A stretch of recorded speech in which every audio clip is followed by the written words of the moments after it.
Payne Stewart, Danny O'Neill from the Brock and Danny Show. Brock, what is the most unconventional move the Seahawks could make in this draft? As you look back, Danny, and you wrote a whole bunch of stories about the draft, how many words have you used covering the Seahawks draft the last 3 years with this regime? In print. 40,000?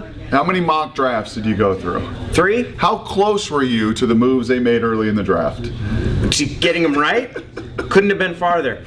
So what do we have to do?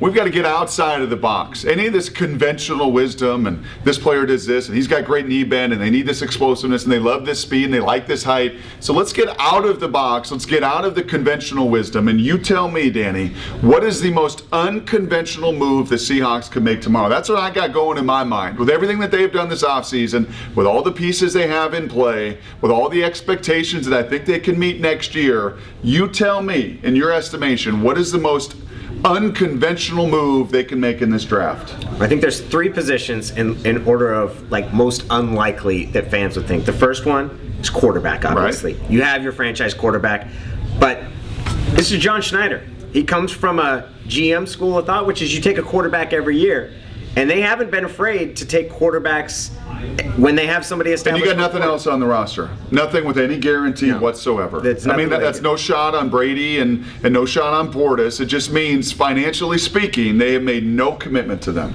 And there is an upside to developing a backup quarterback and then trading him. It can be a good way to generate resources for your team. Okay, so that's quarterback. Number 2?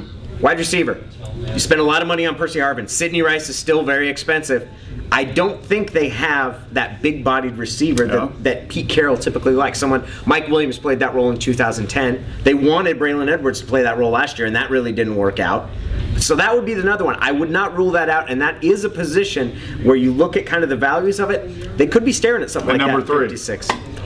Tight end, pass-catching tight end, and looking at someone like that will really be kind of a weapon for this team going forward. I think all very good, and then maybe to even add a crazier thought, since John Schneider said they will not trade up into the first round, what happens tomorrow if they're in the mid-20s and they do find a trade partner? I think there are people willing to trade down, other organizations that have more needs than these Seahawks. What if someone they deem to be a game changer? What if Tyler Eifert is sitting there at 25 or 26? How about that for unconventional wisdom? Even though you know we don't want to trade up, even though you have said we're not going to trade into that first round, after this offseason, would anything surprise you?